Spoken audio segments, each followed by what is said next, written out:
오늘은 소금통 안에 있는 소금, 소금통 밖에 있는 소금이라는 제목으로 하나님 말씀 우리 함께 나누고자 합니다. 사랑하는 성도님들, 여러분은 이 선교와 전도의 차이를 여러분 아십니까? 선교와 전도. 예. 여러분, 선교는 뭐고 전도는 뭘까요? 여러분 답하실 수 있으시겠어요? 예.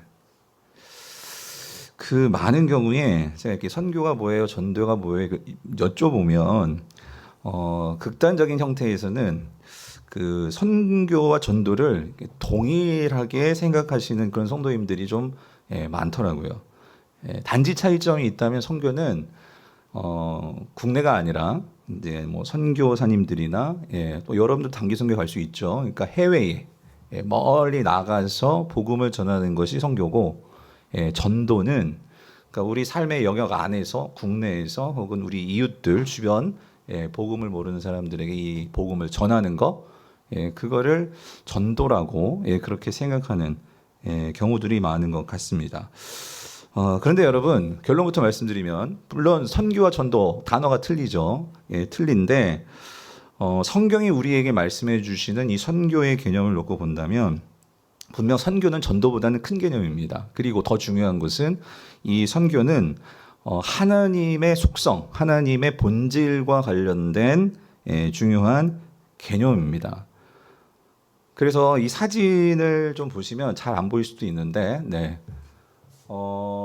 종래에, 그러니까 대부분의 경우에 우리가 선교하면 왼쪽에 있는 이 그림, 그래서 그 기독교 국가 안에, 다시 말하면은 이 기독교 국가라고 하면 그 기독교 국가 안에 있는 교회에서 대표적인 예가 이제 영국이나 미국이 될 수 있겠죠. 그런 이 기독교 국가에서 혹은 교회에서 선교사를 파송하는 거죠. 어디로? 기독교 국가, 뭐 중국이라든가 인도라든가 그곳으로 선교사를 보내는 거. 이거를 선교라고 대부분 교회 안에서 그렇게 성도님들이 많은 이해를 하셨습니다. 그랬는데 선교학자들이나 이제 또 성경 신학자들도 성경을 다시 보면서 선교에 대한 개념들을 최 근래에 새롭게 정립을 하게 되었어요. 서구 신학에서. 그게 개념이 뭐냐면, 성경을 보니까 하나님께서 창세기부터 요한계시록까지 하나님은 어떤 하나님이냐, 이 삼위일체 하나님은 보내시는 하나님이더라는 거예요.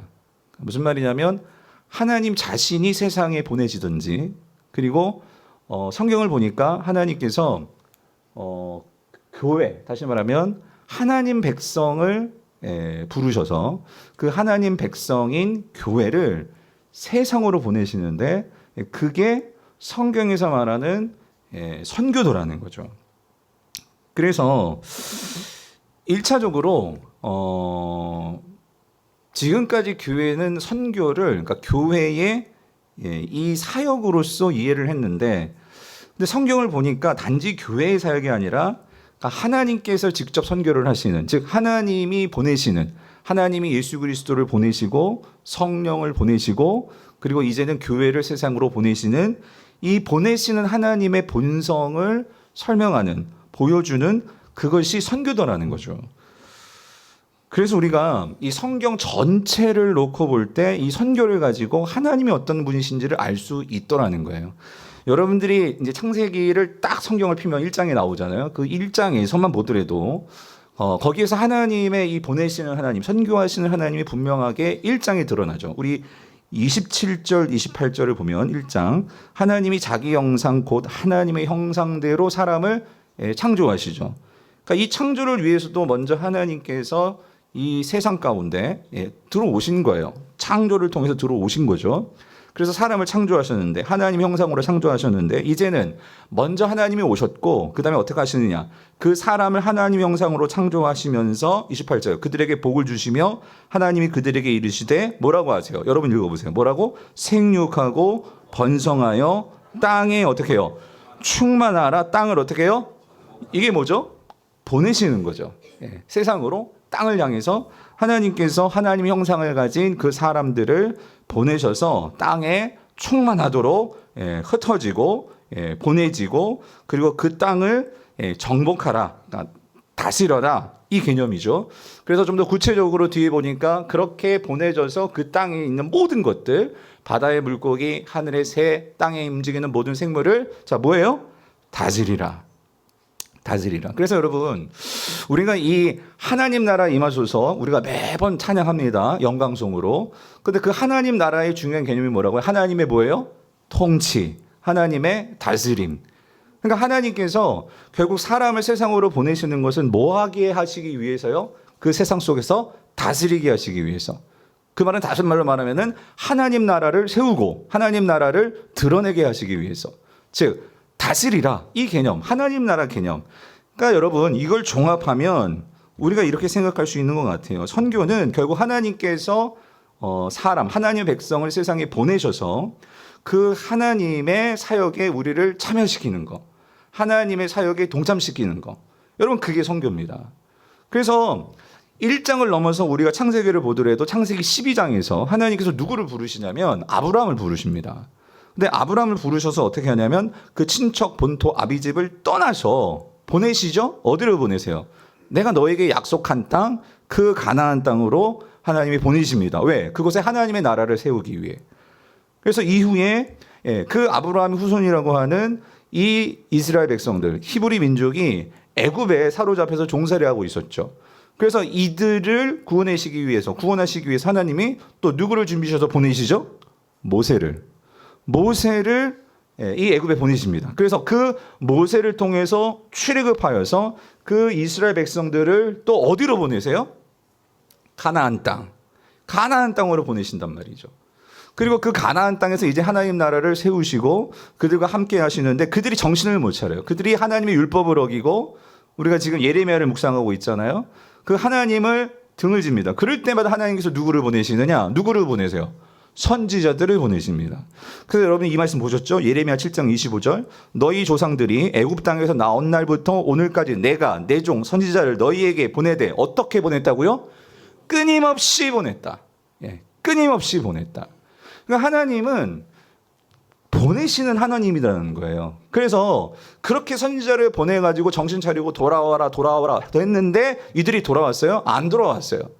그러자 때가 참에 하나님께서 이제 누구를 보내세요? 그의 아들 예수 그리스도를 이 땅 가운데 보내셨단 말이죠. 그래서 그분께서 십자가에서 죽으시고 부활하시고 승천하셔서 하늘 우편에 앉아 계시면서 이제 성부와 성자는 교회를 향해서 누구를 보내셨어요? 성령을 보내셨죠. 그래서 오늘 저와 여러분들에게 성령을 보내주셔서 이제는 그 예수 그리스도께서 누구를 보내십니까? 성령이 임한, 성령이 내주하는 교회를, 성도들을 어디로 보내세요? 세상으로 보내시죠. 그래서 우리가 지난 몇 주 동안 이 말씀 본 거예요. 요한복음 17장 18절. 아버지께서 나를 세상에 보내신 것 같이 나도 누구를? 그들이 누구예요? 제자들. 다시 말하면 오늘 교회를 어디로 보내요? 세상에 보내었고. 마태복음 28장 19절 20절. 그러므로 너희는 어떻게 해요? 가서, 이게 뭐예요? 보내시는 거죠. 가서 모든 민족을 어떻게 하라고요? 제자로 삼아라. 그래서 여러분 우리가 성경을 보면은요, 그 나중에는요 요한계시록 오면 뭐가 보내지냐면요, 하나님의 그 통치, 하나님의 나라가 이 땅 가운데 보내집니다.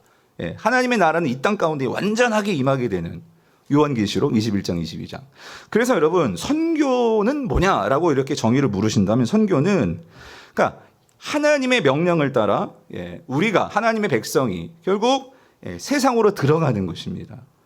더 부연하자면 선교는 하나님의 백성이요 예수 그리스도의 제자들이 세상 속으로 들어가서 깨어진 세상을 회복시키는 하나님의 사역에 동참하는 거, 참여하는 거. 여러분 그게 선교예요. 다시 말씀드려요. 선교는 하나님의 백성이요 예수 그리스도의 제자들이 세상 속으로 들어가서 죄로 인해서 이 세상은 깨어졌거든요. 그래서 하나님은 이 깨어진 세상을 회복하기를 원하시는데 그 하나님의 회복 사역에, 하나님의 사역에 그 하나님의 백성들이 참여하는 거, 동참하는 거, 그게 선교고, 그래서 그 세상 속에 들어가서 회복을 위해서, 그 회복을 위해서는 우리의 힘으로 되는 게 아니라 하나님의 힘으로, 예수 그리스도의 구원의 능력으로 되기 때문에 그 예수를 모르는 자들에게 복음을 우리의 말로, 때로는 우리의 삶으로, 증거하는 거. 여러분 그게 뭐예요? 그게 전도죠.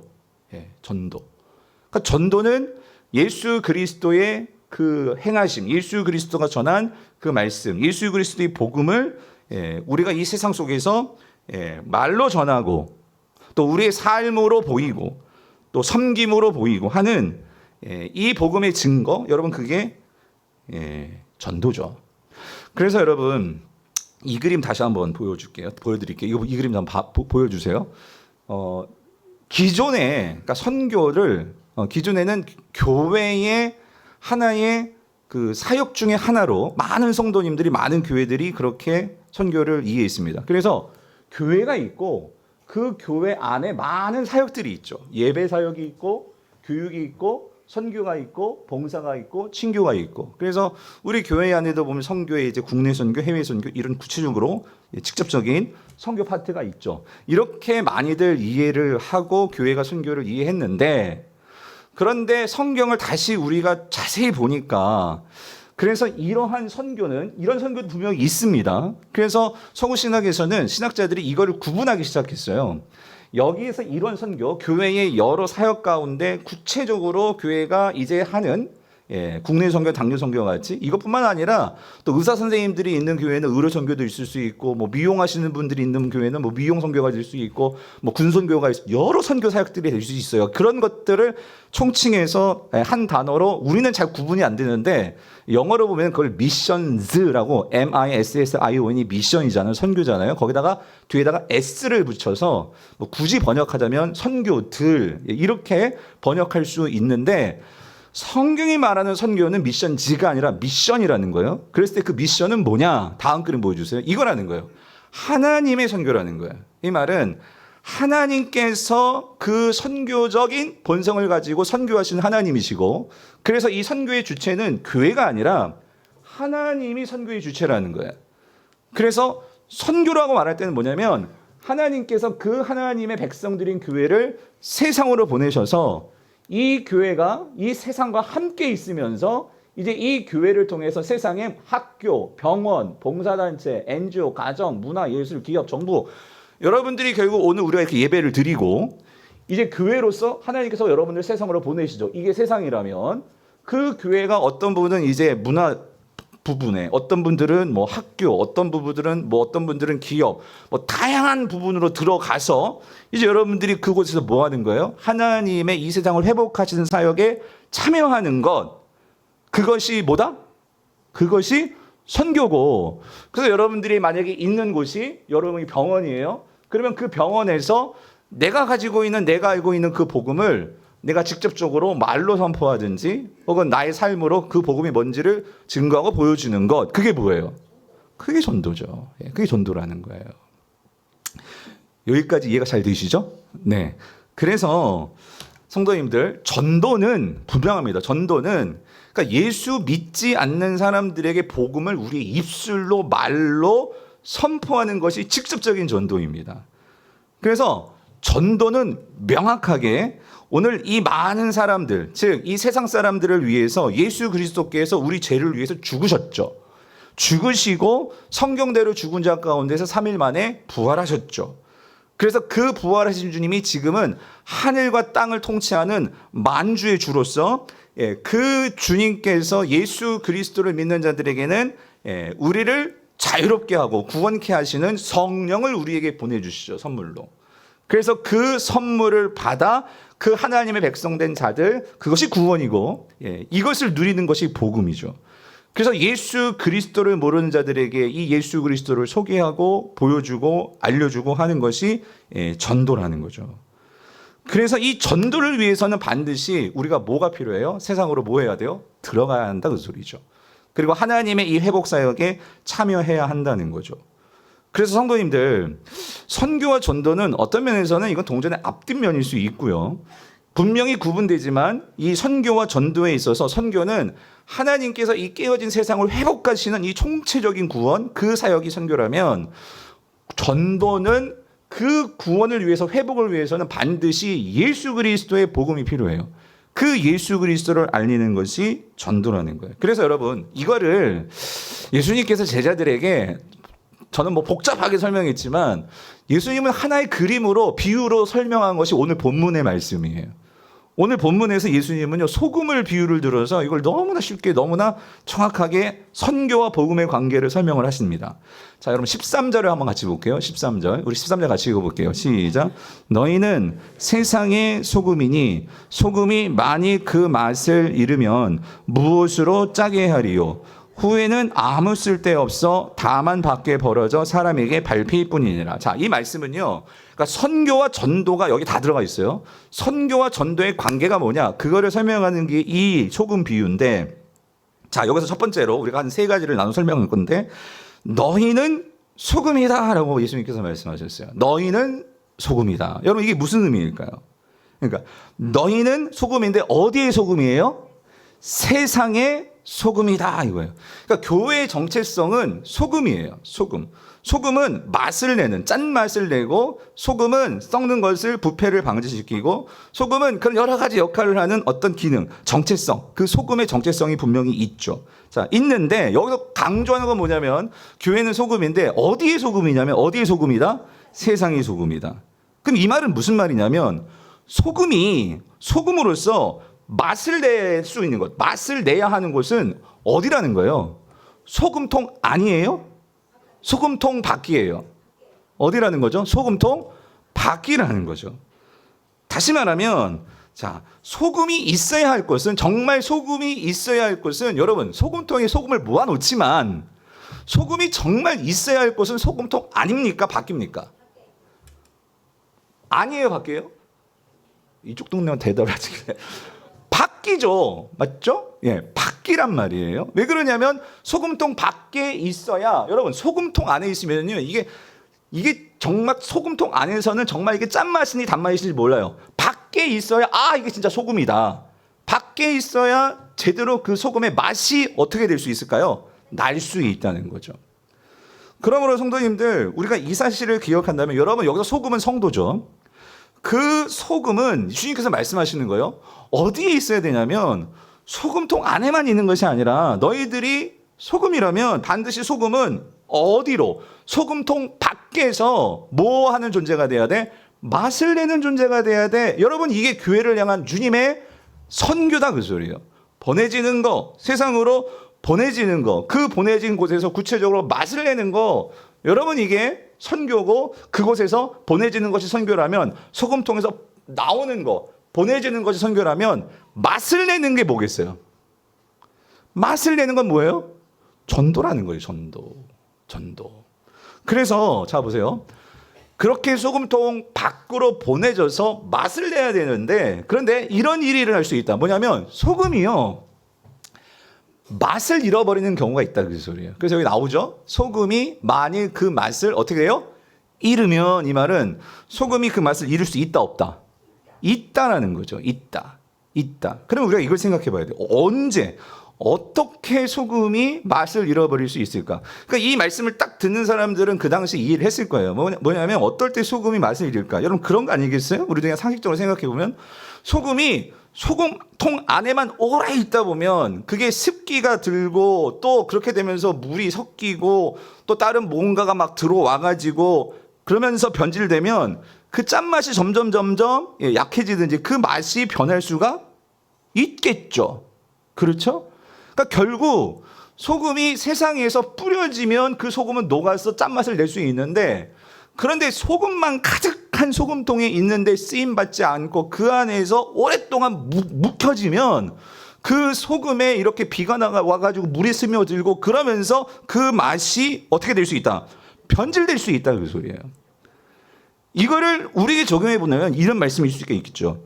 오늘 성도들이, 다는 그렇지 않지만 성도들이, 그러니까 교회 안에만 있다 보면, 안타까운 말이지만 교회 안에 있다 보면 오히려 본질인 복음의 본질이 어떻게 될 수 있느냐? 우리가 복음의 본질이 맛인데 그 맛을 내고 그 맛이 내가 짠맛을 나는 소금이구나, 이런 거를 정말 알 수 있는 것은 세상에서 맛을 낼 때 내가 소금이구나 알 수 있는 건데, 교회 안에, 소금통 안에만 있다 보면 성도들이 그 복음의 본질을 잊어버리고 내가 소금인 것도 잊어버리고 그러면서 그 성도들의 정체성과 사명과 이런 것들이 변질될 수 있더라는 거죠. 이건 제 말이 아니라 예수님께서 그걸 전제로 하신 말씀이에요.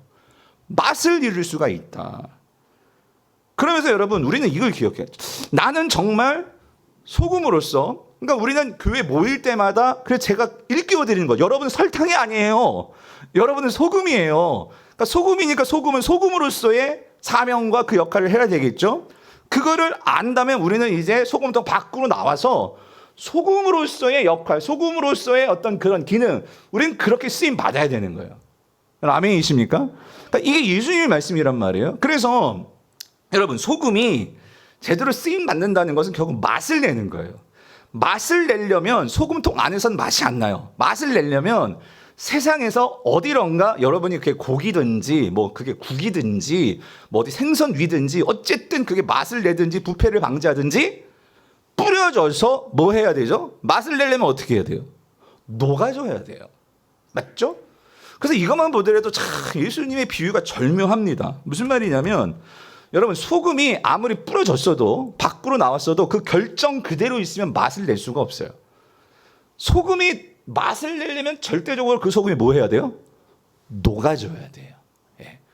그 다른 어떤 무언가 접촉을 해서 그 속에 스며들어야지만 뭐 할 수가 있어요? 맛이 난다 그 소리예요. 맛을 낼 수 있다 그 소리예요.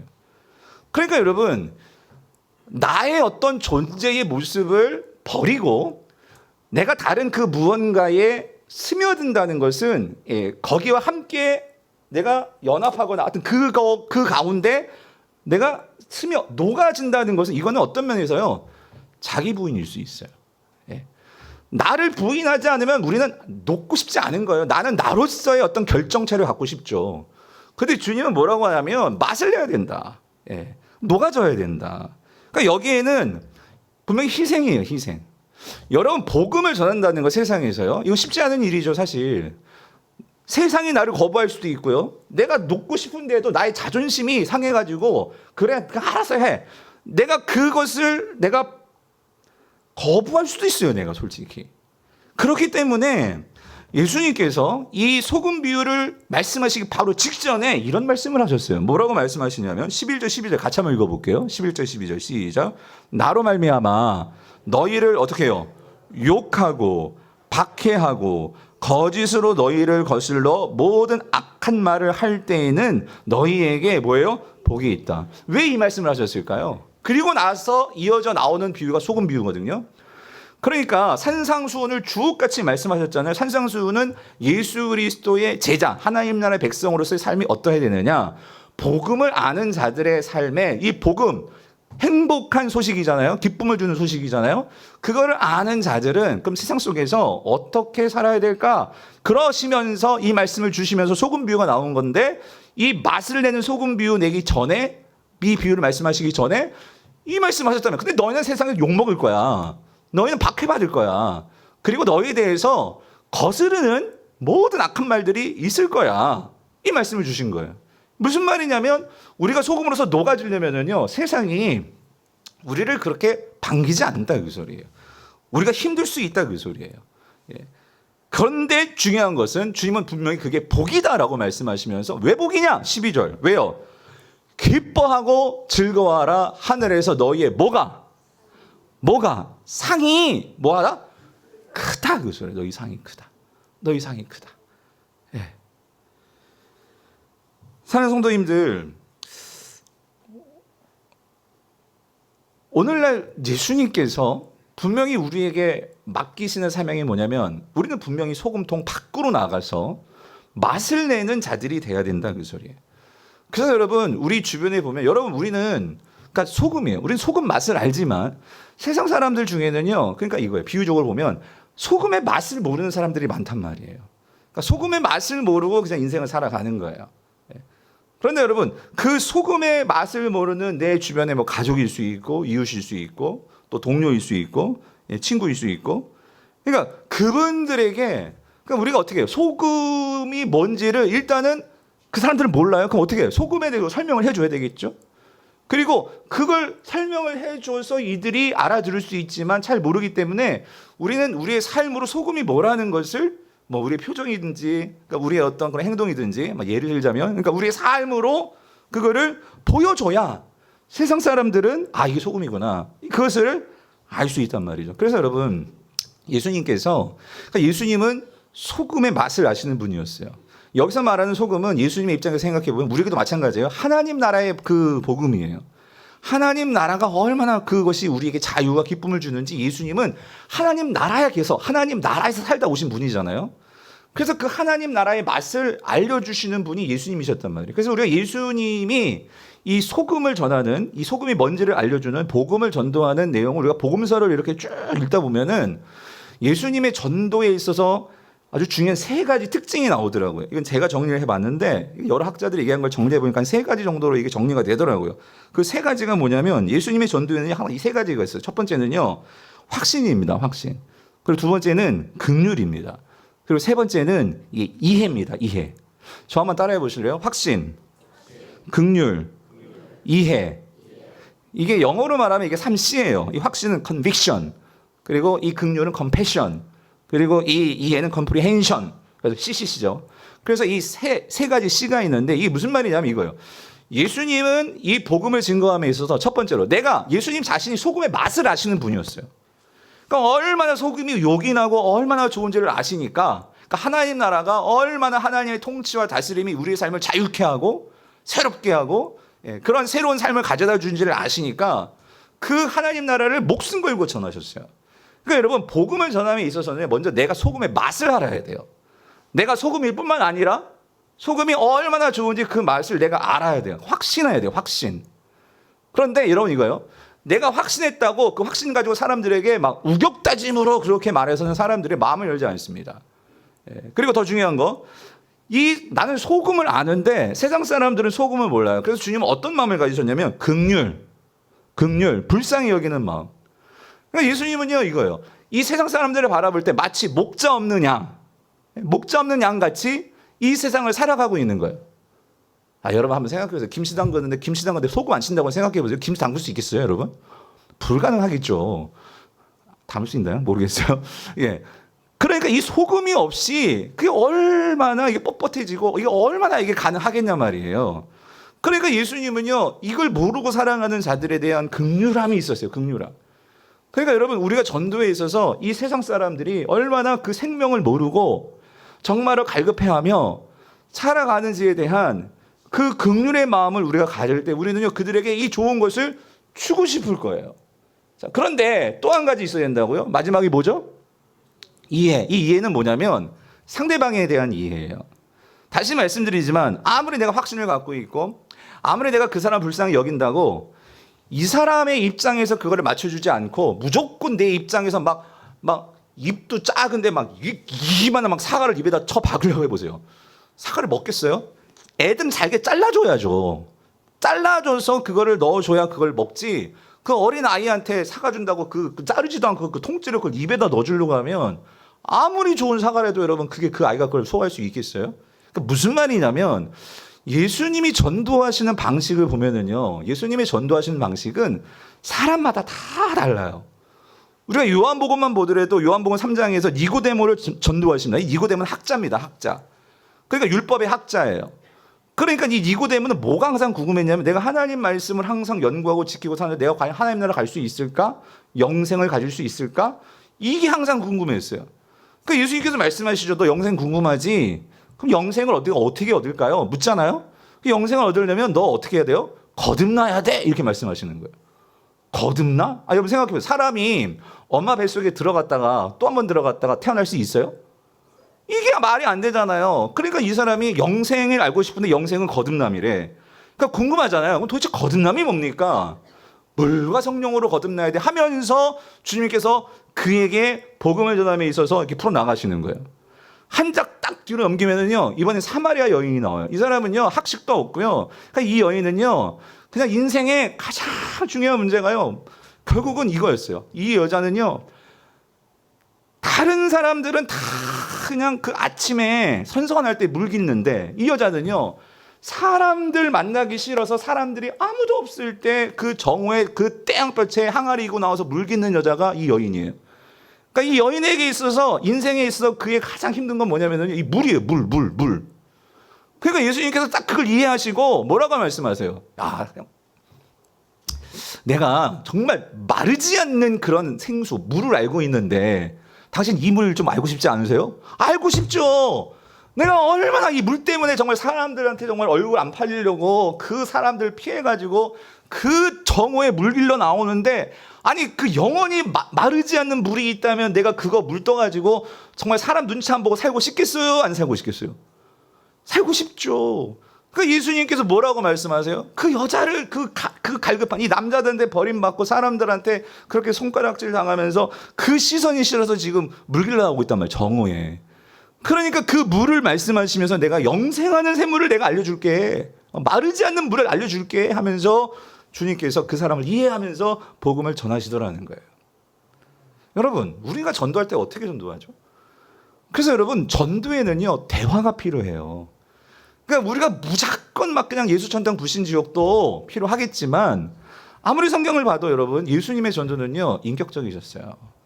예수님은 확신을 가지고 불쌍히 여기며 그 사람의 입장에서 그 사람과 대화를 통해서 그 사람의 그 텅 빈 마음, 찢어진 마음, 아픈 마음을 알고 그거에 맞게끔 이 복음의 다양한 차원들이 있습니다.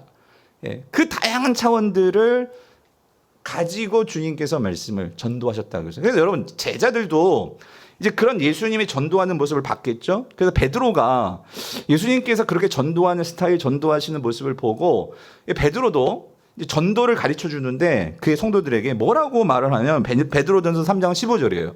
같이 한번 읽어볼게요. 시작. 너희 마음에 그리스도를 주로 삼아 거룩하게 하고. 이게 무슨 말이냐면 우리가 복음을 전할 때 우리의 모델은 주님이시다, 예수 그리스도시다, 그 예수 그리스도의 마음을 가져야 된다, 이 말이거든요. 그래서 그 예수 그리스도의 마음을 갖고 그 다음 뭐라고 얘기해요? 너희 속에 있는 소망에 관한 이유를 어떻게 해요? 묻는 자에게. 그러니까 여러분 우리는 이제 소금이 있단 말이에요. 소금. 근데 세상 사람들은 소금이 없어요. 그러니까 그 삶에 어떤 텅 빈 그러한 문제들이 있는데, 그러니까 우리가 소금을 가지고 내가 정말로 기뻐하고 내 삶의 그 소금을 통해서 새로워지고 하는 모습들이 분명히 있으면 세상 사람들과 우리가 정말로 접촉할 수 있는 면에서 그들도 그걸 갖고 싶은 거죠. 그러니까 물을 때가 있다 그 소리예요. 근데 어떤 사람은 그게 소금일 수도 있고 물일 수도 있고 뭐 남자일 수도 있고 돈일 수도 있고 다양해요. 그래서 베드로가 뭐라고 말하냐면 너희 속에 있는 그 소망에 관한 여러 가지 그 많은 인생의 문제에서 그 문제를 해결해 줄 수 있는 그 소망의 이유를 다양한 차원에서 여러분들에게 물어올 거예요. 그럴 때 우리가 뭐가 있어야 되냐면 뭐가 있어야 돼요? 대답할 것이 항상 뭐에 있어야 돼? 준비되어 있어야 된다. 이게 무슨 말이냐면 그러한 다양한 인생의 질문에 대해서 우리가 그거를 답해 줄 수 있는 그 소망의 이유가 우리에게 준비되어 있어야 한다 그 소리예요. 그래서 여러분 우리가 오후에 하는 제자 훈련이 이거예요. 그걸 답해 줄 수 있도록 우리가 준비하자 그 소리예요. 그래서 그거를 가르쳐 주는 거란 말이에요. 그렇게 다양한 것들을 답할 수 있는 답이 성경에 무궁무진하게 담겨 있어요. 그거를 우리가 알면 알수록, 이해하면 이해할수록 그 세상 사람들이 각자의 그게 헛된 소망이란 말이에요. 세상 사람들이 가지고 있는 소망들은. 거기에 대해서 진짜 소망이 뭔지를 우리가 적절하게 말해줄 수 있다면 그들이 복음을 받게 되는 거겠죠.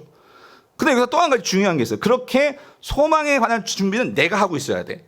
그런데 또 한 가지 베드로가 뭐라고 얘기했냐면 그렇게 그거를 대답을 해주는데 어떤 태도를 가져야 되냐면 어떤 태도를 가지는데요. 강권적으로 너 안 믿으면 지옥 가 막 협박하면서 그게 아니라 어떻게 하래요? 온유라는 거는 어떤 거예요? 그 사람에 대한 태도죠. 그 사람을 향한 태도죠. 내가 겸손한 마음으로 온유라는 것은 그래서 예수님이 말씀하셨던 이거죠. 그를 긍휼히 여기는 컴패션과 그 사람을 이해하려고 하는 이 컴프리hen션이 이게 온유란 말이에요. 온유. 그 태도를 가지고 온유와 마지막 두려움으로. 이 두려움은 누굴 두려워하는 거야? 그 사람을 두려워하는 거예요? 우리 그 사람 두려워할 필요가 없어요. 그 사람은 소금이 없단 말이에요. 난 소금이 있어요. 그럼 여기서 두려움이라는 거는 하나님을 두려워하는 거죠. 더 정확하게 번역하면 하나님을 의지하는 거죠. 여러분 내 능력으로 복음이 선포되는 게 아니고요.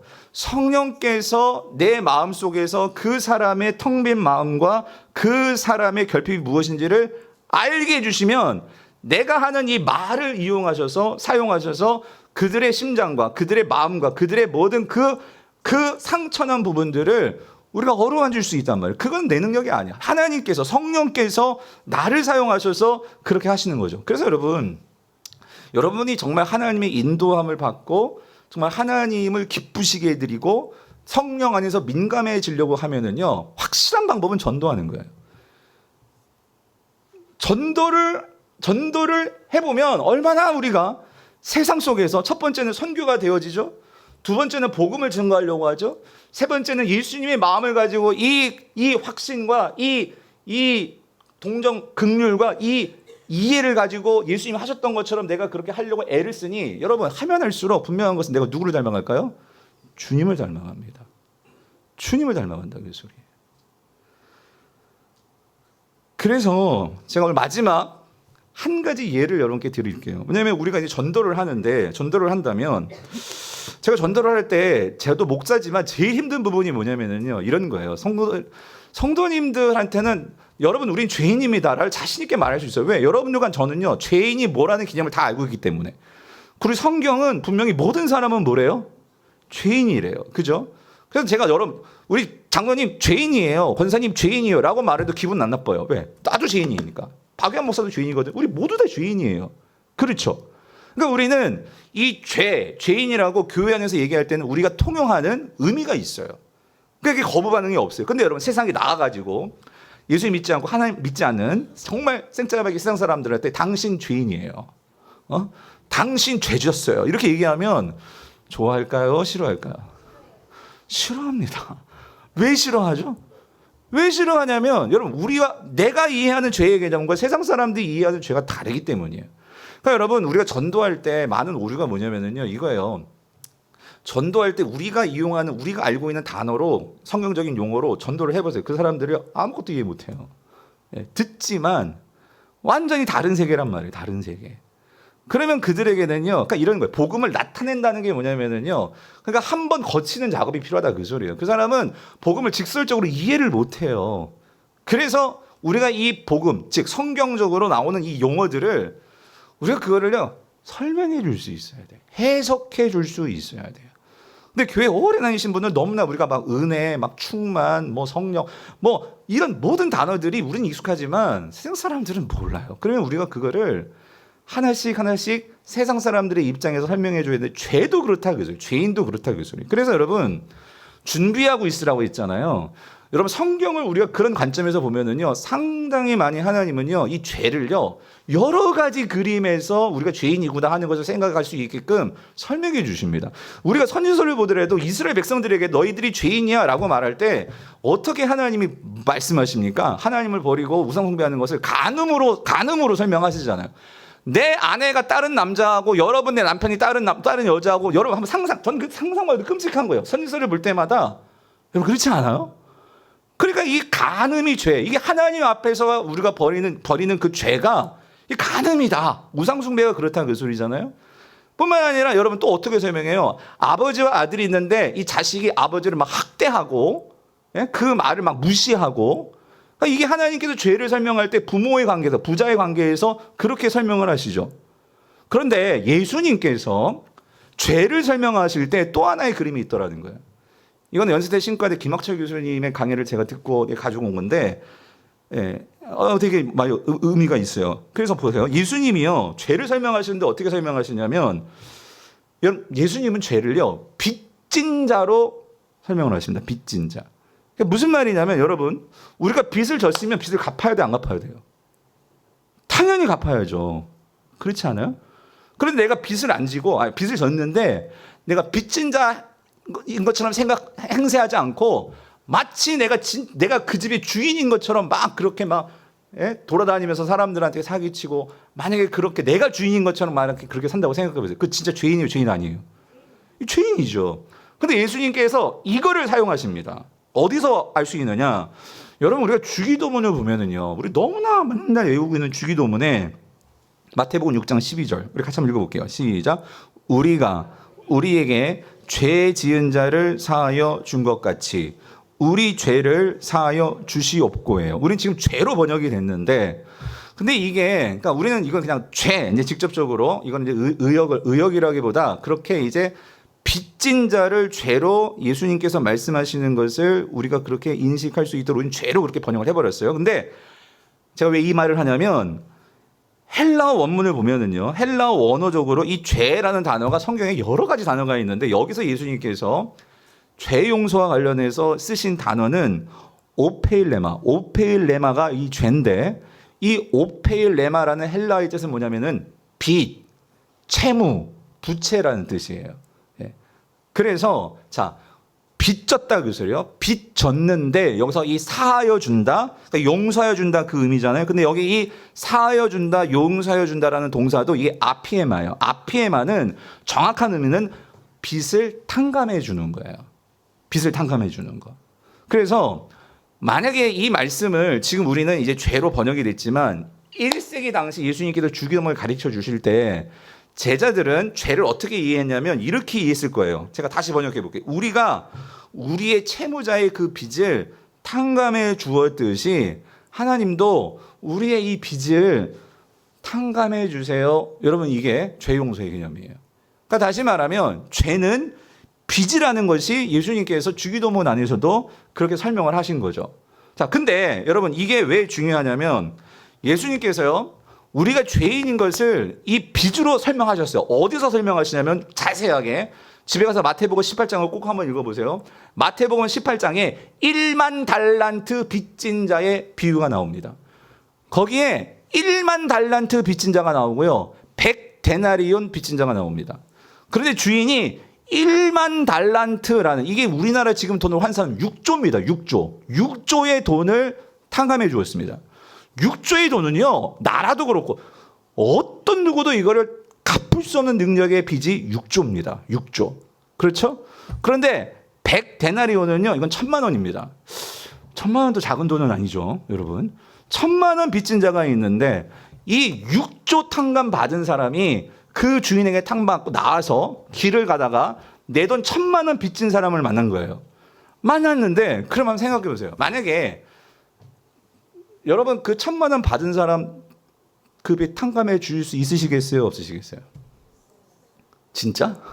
1,000만 원인데 여러분 그 제정신이 1,000만 원인데 1,000만 원을 탕감시켜 줄 수 있으세요? 한번 봐야지 내가.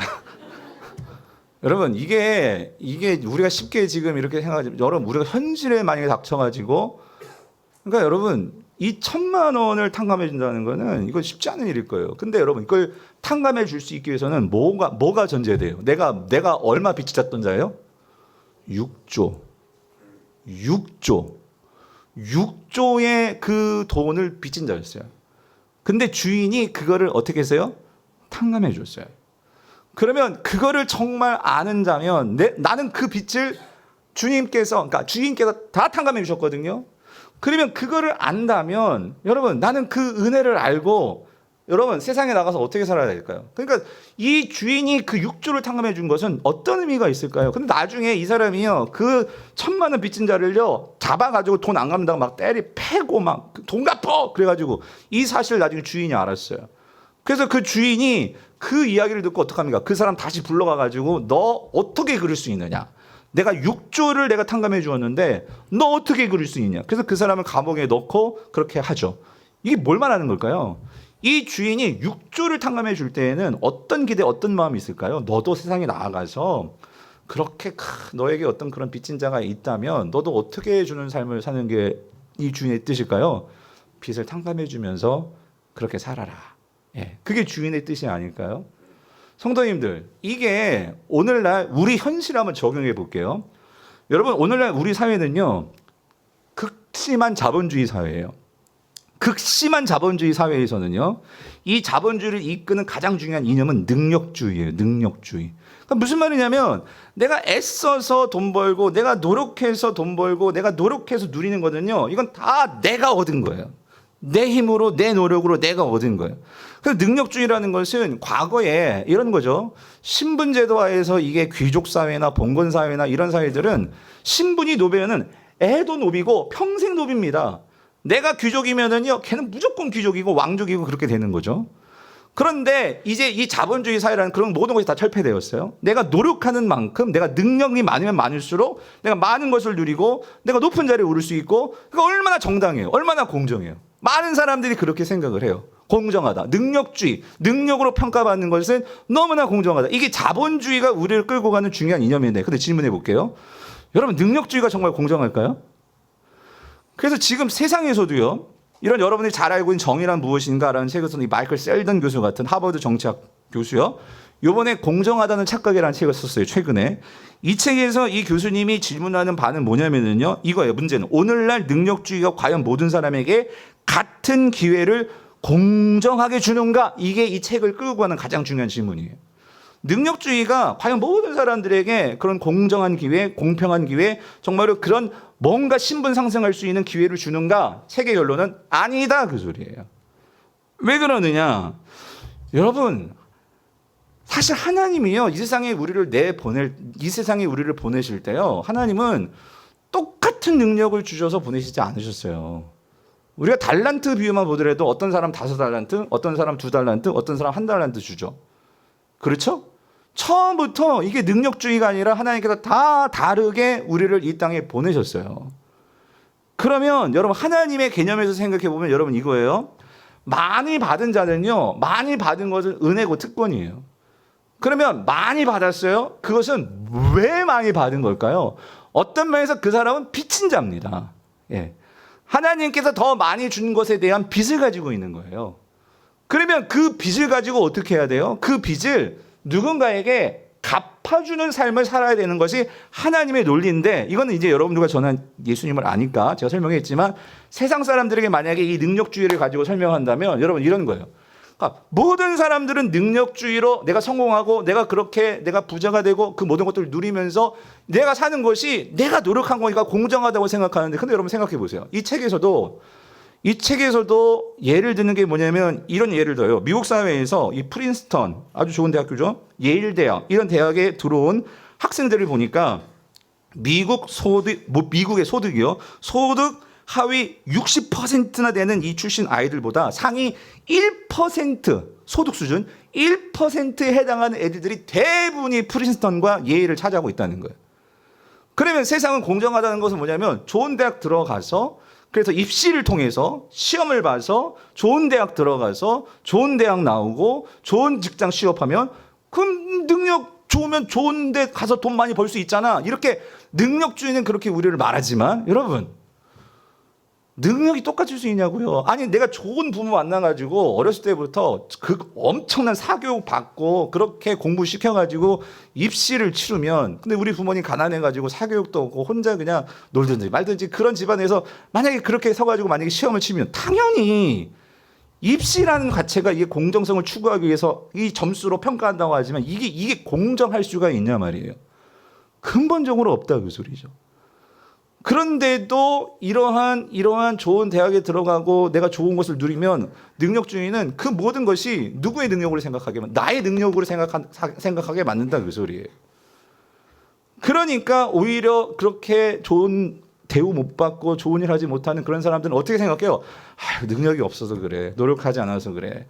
이렇게 만들면서 세상을 능력으로 평가하게 만드니까 여러분 과연 이 세상의 능력주의가 이 세상을 행복하게 정말 만들어줄 수 있을까요? 더 경쟁하게 만들고 더 비참하게 만들고 더 불공평하게 만들고 여러분 그게 이 세상이라는 거예요. 이런 현실에 대해서 성경은 뭐라고 말하느냐. 여러분 우리는요 만약에 그렇게 내가 좋은 부부 만나서 다른 애들보다 좋은 공부했어요. 좋은 대학 들어갔어요. 성경은 그러니까 우리 모두는 빚진 자다라고 이야기하고 있는 거예요. 능력주의는 우리가 이 빚진 자라는 이 의식을 하지 못하게 만들어요. 성경은 우리에게 항상 뭐라고 말하냐면 이 모든 사람은 죄인이다 그 소리는 우리는 근본적으로 빚진 자다 그 소리예요. 우리가 하다못해 여러분 이런 옷 같은 거, 여러분이 먹는 음식 같은 거, 여러분 이것도요 사실 우리가 다 빚진 거예요. 물론 목사님 내가 돈 주고 옷 사 입었고 돈 주고 우리가 농산물 우리가 음식물 사 먹잖아요. 맞죠? 맞아요. 그런데 여러분 생각해 보세요.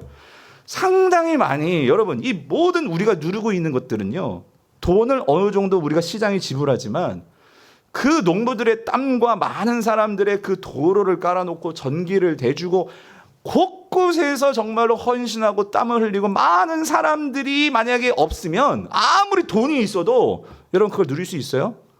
없어요. 우리는 다 빚진 자예요.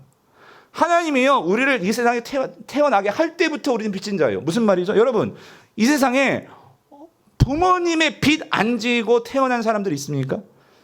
이 세상에 여러분 우리가 이 땅에 태어날 때 누구보다도 우리 어머니께서 우리의 몸, 어머니께서 그 몸을 내주지 않으시면 여러분 우리는 이 세상에 존재할 수가 없어요. 그러면 그 어머님은 뭐예요? 그 몸을 내주는 빚을 우리에게 주셨단 말이에요. 우리가 이 땅에서 태어나면서부터 하나님은 모든 것, 그래서 우리가 이 모든 것의 근원을 따져 올라가 보면 여러분 우리가 정말로 누리는 이 태양과 물과 산과 바다와 이 모든 것에 대해서 결국 이 모든 것의 그 끝의 중심에는 이 모든 것을 공급하시는 주인은 누가 계실까요? 하나님이 계십니다. 우리는 그 하나님께 빚진 자라는 거예요. 그런데 성경이 죄인이라고 말하는 것은 우리 인간이요 내가 빚진 자라는 생각을 안 해요. 내가 주인이라고 생각해요. 내가 주인. 그래서 내가 능력이 있으니까 내 능력으로 좋은 대학 갔고 내가 학벌 땄고 내가 의사 됐고 이렇게 생각하지, 우리가 정말로 그런 빚을 졌다는 생각들을 하지 않으니까 결국 이 세상이 혼란스러워지고 어려워지는 거죠. 그게 죄라는 거예요, 성경은. 그러니까 세상 사람들 여러분 우리 죄를 설명할 때 여러분 누구도 내가 어머니에게 빚졌다는 거, 이 세상에 대해서 이러한 자연 만물에 빚졌다는 거 이거 부정할 사람 누가 있겠어요? 성경이 그걸 죄인이라고 말하는 거예요. 그거를 부정하는 우리 자신. 사랑하는 성도님들, 오늘 성도는요 그런 점에서 우리는 정말 이 하나님의 이 빚진 자들인데 여러분 우리에게는요 이 빚을 갚아주신 분이 계시다 그 소리예요. 하나님께서 우리를 여전히 빚진 자로 두지 아니하시고 오늘 우리의 이 엄청난 6조 원의 돈을 누가 갚을 수가 있겠어요? 그런데 예수님을 보내셔서 단번에 십자가에서 어떻게 하셨어요? 그 빚을 뭐 해주셨어요? 탕감해 주셨다 그 소리예요. 그러므로 이제 우리는 하나님께 빚진 자가 아니라 하나님의 어떤 자녀로서 우리가 교회에 와서 이렇게 예배를 드리고 은혜를 받고 그리고 하나님의 자녀로서 하나님은 우리에게 말씀하셔서 너희들도 세상에 나아가서 그 너희에게 빚진 자들에게 그 빚을 탕감해 주는 그런 삶을 살아주고, 여러분 이게 선교고 이게 전도라는 거예요.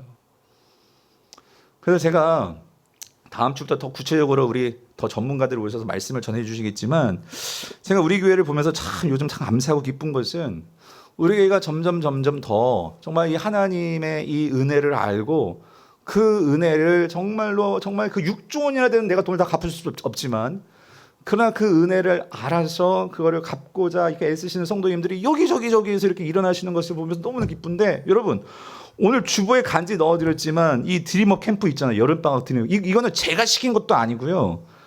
우리 교회 성도님들 중에 우리 유초부 교사 선생님들과 또 다른 선생님, 우리 초등학교 교사 선생님들이 계시거든요. 그분들이 자발적으로 당신의 휴가 시간을 내서 2주 동안 교회에 오셔서 그러한 초등학교 아이들을 정말 주님의 사랑으로, 요즘 세상은 막 교권이 떨어졌네 어쩌네 난리 법석이잖아요. 그런데 정말 그 아이들을 사랑하는 마음으로 우리 아이들뿐만 아니라 주님 복음 모르는 아이들까지도 교회에 문턱을 낮춰서 여기선 성경 공부하는 게 아니라 세상 학문이지만 수학 가지고 같이 그 아이들을 품어주고 사랑해주고 간식 주고 같이 이렇게 놀아주고 하면서 자연스럽게 뭐예요?